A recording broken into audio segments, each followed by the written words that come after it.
The Wren had been open for 5 weeks when Nora Hayes decided she was done being polite about it. She had the log on the counter before he reached the door. 14 pages, typed, dated, photographed. Every crack the construction vibration had opened in her walls. Every order lost when the noise drove customers back into the street. Every morning she had stood in her kitchen, listening to the building next door being dismantled and reassembled while her own walls trembled around her. She had built this place from nothing. She was not going to watch it shake apart. He was not what she expected. Callum Reed walked in like a man who had been told this would take 12 minutes. Dark hair, sharp jaw, gray-blue eyes that moved across the room once and registered everything. His suit was the kind that didn't apologize for itself. He looked like someone who had never been handed a 14-page complaint log by a woman covered in cardamom sugar. That was precisely what was about to happen. Nora slid it across the counter before he could speak. He looked at it, then at her. Then he picked it up and read it, all of it, standing at her counter, one hand resting on the pastry case, reading every page with the particular silence of a man who was actually paying attention. Priya appeared in the kitchen doorway, read the scene, and disappeared. When he finished, he set the log down. His expression had not performed concern or irritation or any of the things people performed when they wanted to seem like they were listening without actually doing so. He said, "You're completely right. I'll move the schedule." No negotiation, no qualifier, just "you're right, I'll fix it." Nora had prepared for every version of this conversation, except that one. She said, "I've filed 2 complaints with the city." "I know, I read them before I came over, they were thorough." A pause. "So was this." He tapped the log once. "Coffee if you're still serving." She made it without speaking. He drank it without performing. Left a tip that was either generous or a statement and walked out, phone already at his ear. Through the window, she watched him reach the sidewalk and stop. She assumed it was his assistant. Assumed damage control, the quiet reversal of everything he had just said. She was wrong. He was calling his site foreman. She didn't know that yet. Priya came to stand beside her, looked at the counter, looked at Nora. "You kept his coffee cup," Priya said. Nora picked up a dish towel and threw it at her. The cup stayed where it was. He was back at 7:45 the next morning. Nora heard the bell and knew before she looked up. She looked up anyway, the way you checked a stove you'd already turned off. Not because you doubted yourself, but because the habit had formed without your permission. Callum Reed stood at the counter in a different suit, same unhurried posture, like a man who had simply decided this was somewhere he came now. She made his coffee without being asked. She told herself it was efficiency. By the end of the first week, Priya had his order ready before he reached the counter, flat white, no sugar, the same every time. Nora told her to stop anticipating. Priya said, "It's called hospitality," and continued doing it. He asked questions nobody else asked. Not "this is delicious" or "you're so talented." The performance of appreciation Nora had learned to receive without feeling. He asked why she used cardamom in the morning tart and not the afternoon one. What happened to the crust when humidity rose? Whether the honey was local or just marketing. She answered precisely, the way she answered everything. He listened the way almost no one listened, without planning his next sentence while she was still finishing hers. "The cardamom is sharper in the morning," she told him on Wednesday. "People need edges before noon." He considered this, and after noon. They've already been disappointed. They need something softer. He looked at her for a moment. That's either very good baking philosophy or a very dark world view. "In my experience," she said, "it's both." He smiled. Not the wide performance of a man working a room, something smaller, realer, the kind that arrived without announcement. She turned back to her work before it could do anything it wasn't supposed to do. Dorothy watched all of this from the corner table. When Callum left on Thursday, she set down her tea and said, to no one in particular, "That man is not here for the coffee. He's here because his firm owns the building next door," Nora said. Dorothy said, "Just that.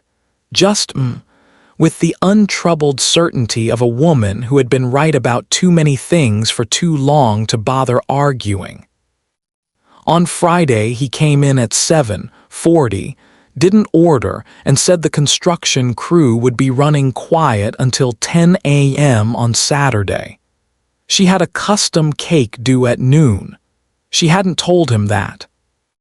Priya had.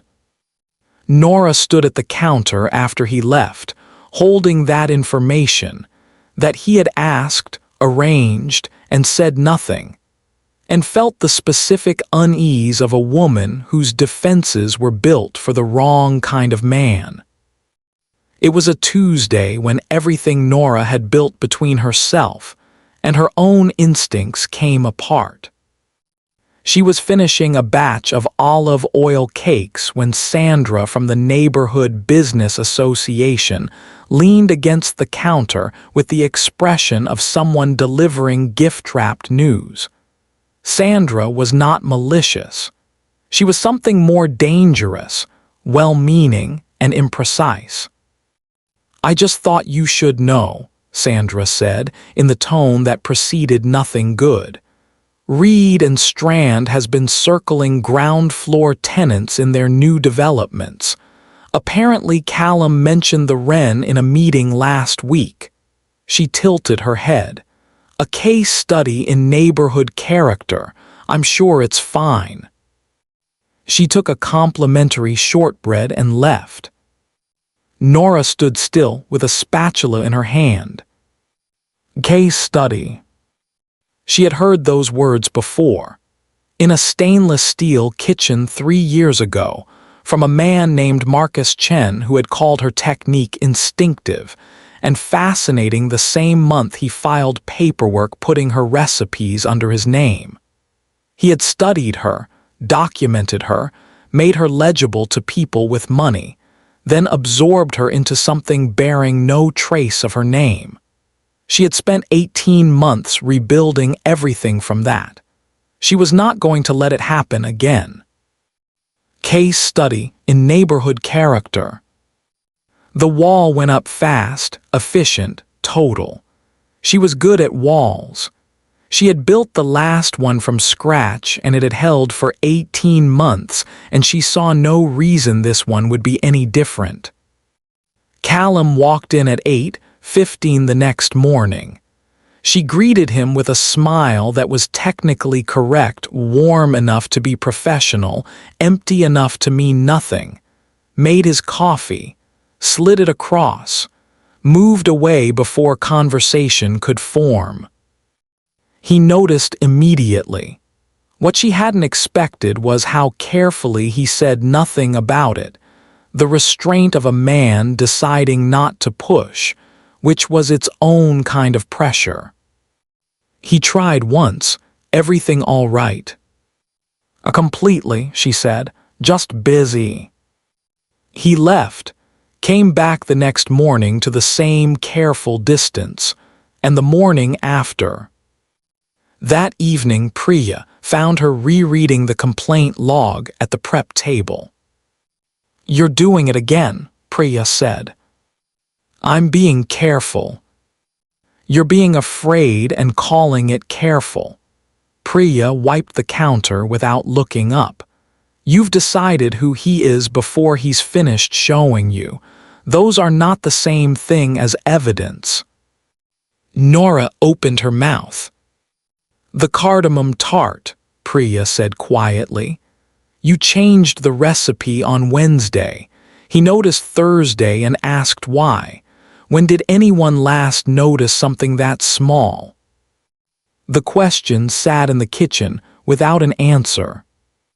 Nora closed the complaint log, didn't put it away. The pipe burst on a Thursday night at 11:47, which Nora knew precisely because she was still in the kitchen when it happened. A low groan beneath the floor, the way old buildings complained quietly before they failed. Then the water, 2 inches across the kitchen floor in under 4 minutes. She turned off the mains, moved the dry goods to the upper shelves, stood in her kitchen in wet shoes taking stock. 6 days to the catering festival, the biggest order the Wren had ever taken. Emergency plumber, 72-hour wait. City line, automated message. Her savings, enough for the repair or the festival supplies, not both. She sat on the prep table, made a list, and did not cry. Nora Hayes did not cry in her own kitchen. She did not call Callum. It did not occur to her to call Callum. She had spent 3 deliberate weeks making sure he was someone she did not need. At 11 p.m. her back door knocked.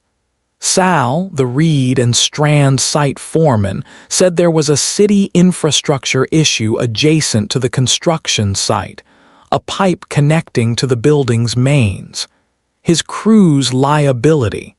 The paperwork confirmed it. By 2 a.m. the pipe was repaired. The floor was completely dry. Sal handed her an invoice. City infrastructure claim, no charge to tenant. Nora read it twice carefully. She had run a professional kitchen for 7 years. She knew what a city infrastructure claim looked like. She knew what this was, a man who could not find a way through the wall she had built going around it in the dark at 11 p.m. with a repair crew, paying for a part out of his own pocket and leaving no signature. No leverage. No announcement. Just a dry floor and a forged invoice and her festival still intact. She stood in her kitchen and felt something shift in her chest. Not warmth exactly. Something more structural. The specific sensation of a load-bearing assumption beginning to crack under the weight of contradicting evidence. Felix found out the next morning when the overnight labor charge appeared in the accounts. He sat with it for 60 seconds, then said to his empty office, "He's completely done for." Dorothy heard it from Priya. She wrapped both hands around her tea and said quietly, "A man who fixes things in the dark and doesn't sign his name. Pay attention. That kind doesn't come twice." Through the kitchen door, Nora stood at the prep table holding the invoice. Absolutely still, in the particular way of a woman whose version of events had just developed a crack she could not repair without taking the whole thing apart first.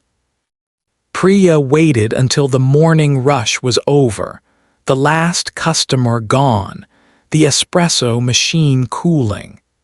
Then she set down her cloth, turned to face Nora, and delivered it without preamble, the specific efficiency of a woman who had been holding this for too long and was done waiting for the right moment. The construction schedule change cost Reed and Strand $11,000, she said. Felix told me. Callum didn't mention it to anyone, didn't ask for credit, just moved it. Nora wiped the counter. The Saturday silence, the morning he kept his crew quiet for your custom order.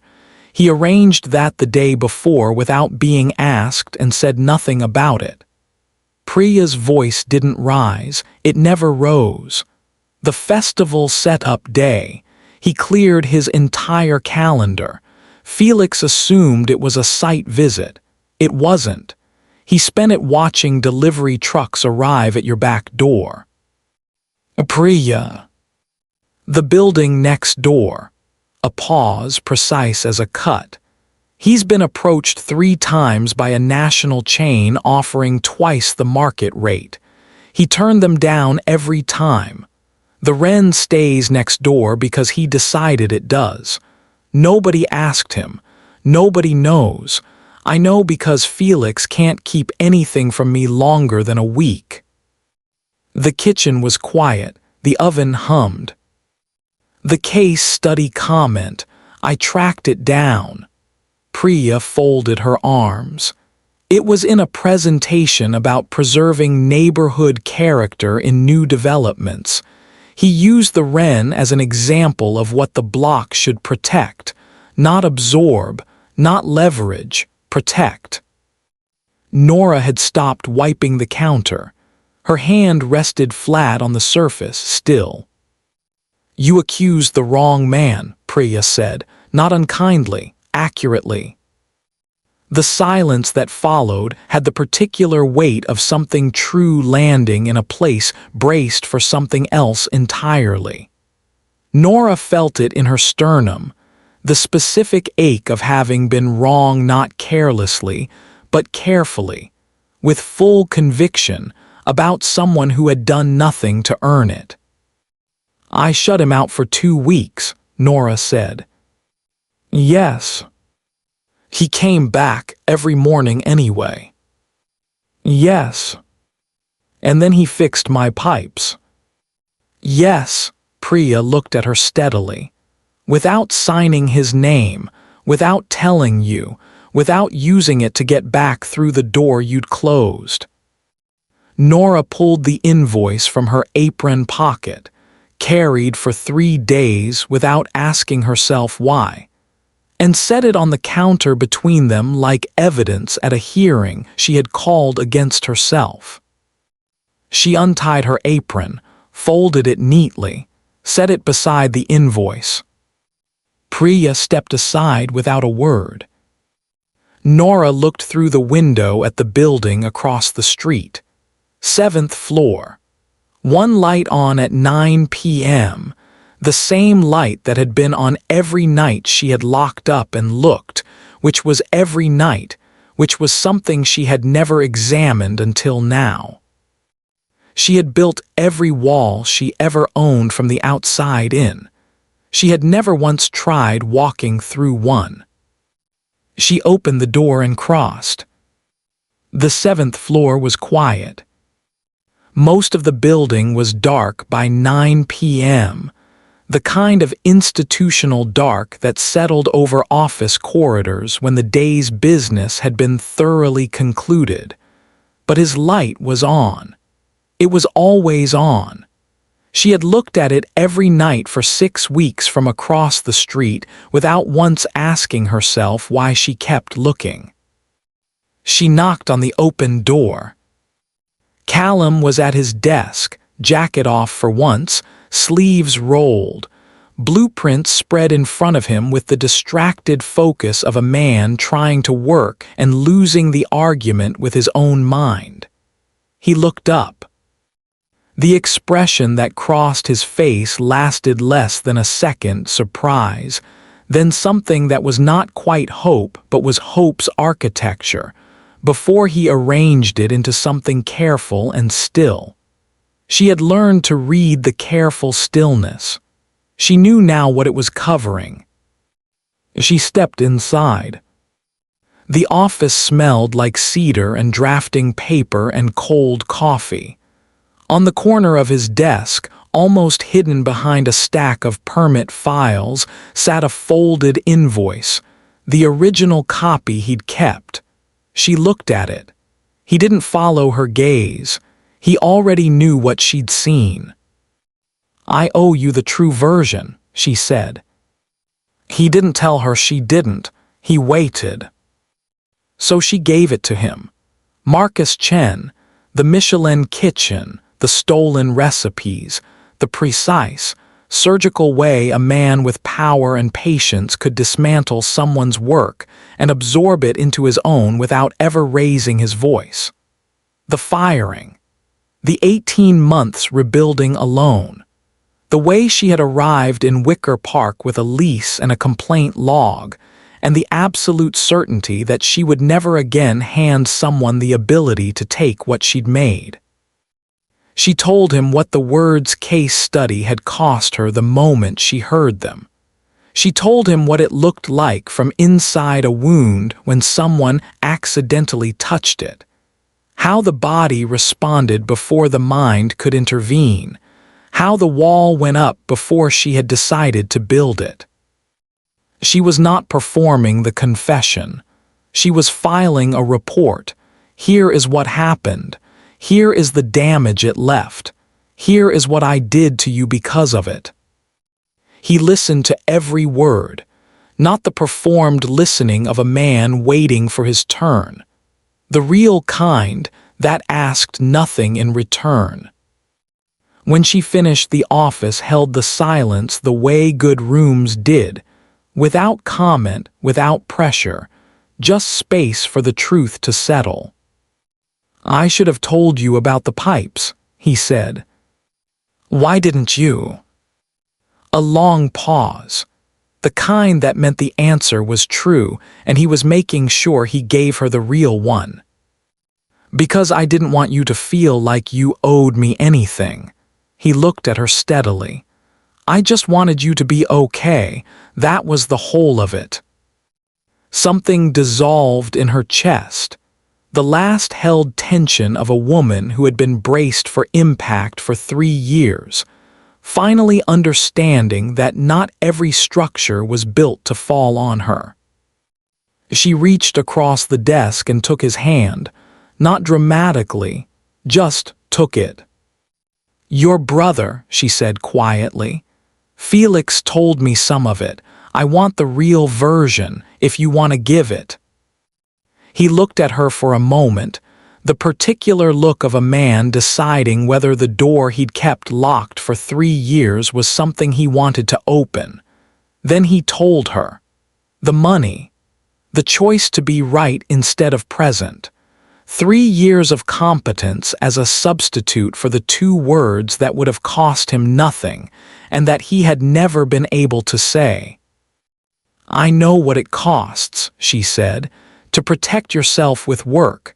I've been doing it longer than you."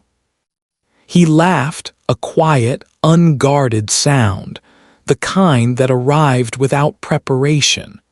She felt it land somewhere behind her ribs and stay there. "So," he said, "what do we do with all of this?" Not quite a question. 2 people in a quiet office, in full possession of what the other person was capable of and afraid of, deciding whether to build something anyway, with eyes open, with no pretending, with the complete and specific knowledge that the other person was just as likely to get it wrong as they were. "We could try," she said, knowing all of it. He stood, came around the desk, and stopped in front of her. Close. The way he'd never allowed himself to stand before.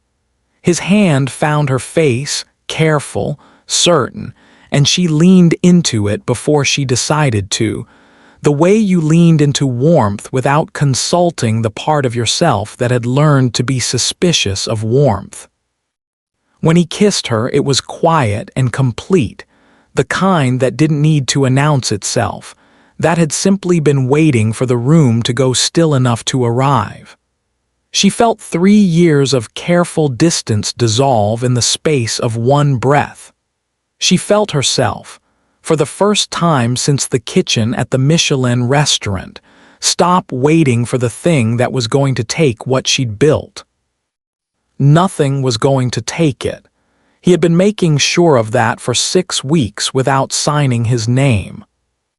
3 months later, the city ran a feature on neighborhood preservation in new developments. It quoted a local developer extensively, his philosophy, his approach, the specific decisions that kept independent businesses alive on streets that larger money had already written off. He was not photographed. He declined the photo. Nora read the article at the counter of the Wren on a Tuesday morning and didn't say anything. She made him an extra coffee and pushed it across without comment. He drank it without comment. Dorothy watched this from the corner table and smiled into her tea. 6 months after the night in his office, the ground floor space next door opened.